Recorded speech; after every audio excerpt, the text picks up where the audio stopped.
The Vision of the Holy Man. Yi Chi Ham, or Master To Yong, a story is told of him upon the day after his wedding. He went out with his topo, or ceremonial coat, upon, but came back later without it. On an inquiry being made, it was found that he had torn it into pieces to serve as bandages for a sick child that he had met with upon his walk. Once on a time he had an impression that his father-in-law's home was shortly to be overtaken by a great disaster. He therefore took his wife and disappeared from the place. In the year following, for some political offense, the home was indeed wiped out, and the family wholly destroyed. To Yong was not only a prophet, but also a magician, as was shown by his handling of a boat. When he took to sea, the waters lay quiet before him, and all of his path was peace. He would be absent sometimes for a year or more, voyaging into the many parts of the world. He practiced fasting, and would go sometimes for months without eating a bite. He also overcame thirst, and in the hot days of summer would avoid drinking. He stifled all pain and all suffering, so that when he walked and his feet were blistered, he paid no attention to it. While young, he was a disciple of a famous Taoist, Sol Wadam. As his follower, he used to dress in grass cloth, the poor man's garb, and wear straw shoes and carry his bundle upon his back. He would be on familiar terms with ministers of state, and yet show indifference to their greatness and pomp. He was acquainted with the various magic practices, so that in boating he used to hang out gourd cups at each corner of the boat, and thus equipped, he went many times to and from Quilpat, and never met a wind. He did merchandising, made money, and bought land which yielded several thousand bags of rice that he distributed among the poor. He lived in Seoul in a little dugout, so that his name became Mud Pavilion, or Toyong. His cap was made of metal, which he used to cook his food in, and which he then washed and put back upon his head again. He used also to wear wooden shoes, and ride upon a pack saddle. He built a house for the poor in Asan County when he was a magistrate there, and gathered in all the needy, and had them to and to and work at whatever they had any skill in, so that they became to live and flourish. When anyone had no special ability, he had them weave straw shoes. He urged them on till they could make as many as 10 pairs a day.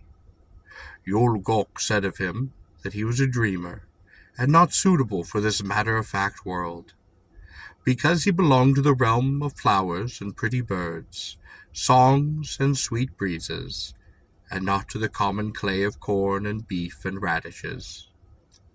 Tu Yong heard this, and replied, "Though I am not of a kind equal to beans and corn, still I will rank with acorns and chestnuts. Am I wholly useless?" Teacher To Yong was once upon a time a merchant, and in his merchandising he went as far as the East Sea. One night he slept upon a fishing village in the shore. At that time another stranger called, who was said to be an In, or holy man. The three met and talked till late at night, the master of the house, the holy man, and To Yong. He was very clear and most beautifully calm. The holy man looked for a time out over the expanse of water, then suddenly gave a great start of terror and said, "An awful thing is about to happen." His companions, alarmed at his manner, asked him what he meant. He replied, "In 2 hours or so there will be a tidal wave that will engulf this whole village, utterly destroying everything. If you do not make haste to escape, all will be as fish in a net." To Yong, being something of an astrologer himself, thought first to solve the mystery of this, but could arrive at no explanation. The owner of the house could not believe it, and refused to prepare for an escape. The holy man, however, said, "Even though you do not believe what I say, let us go for a little up the face of the rear mountain. If my words fail, we can only come down again, and no one will be the worse for it. If you still do not wish to trust me, leave your goods and furniture just as they are, and just let the people come away." Toyong was greatly interested, though he could not understand it. The master, too, could no longer refuse this proposal, so he took his family and a few light things, and followed the holy man up the hill. He had them ascend to the very top, in order, said he, to escape. Toyong did not go to the top, but seated himself about halfway up. He asked the holy man if he would not be safe enough there.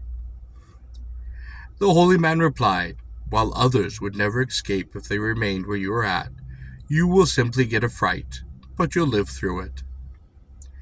When the cockcrow came, sure enough, the sea suddenly lifted its face and overflowed its banks.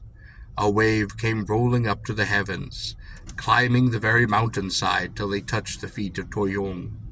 The whole town on the seashore was engulfed, and when daylight came, the waters receded. Toyong then bowed to the holy man and asked that he might become his disciple. The holy man, however, disclaimed any knowledge, simply said that he would know it by accident. He was a man who did not speak of his own attainments. Toyong asked for his place of residence, which he indicated as nearby, and then he left. He went to seek him the following day, but the house was vacant, and no one had lived there.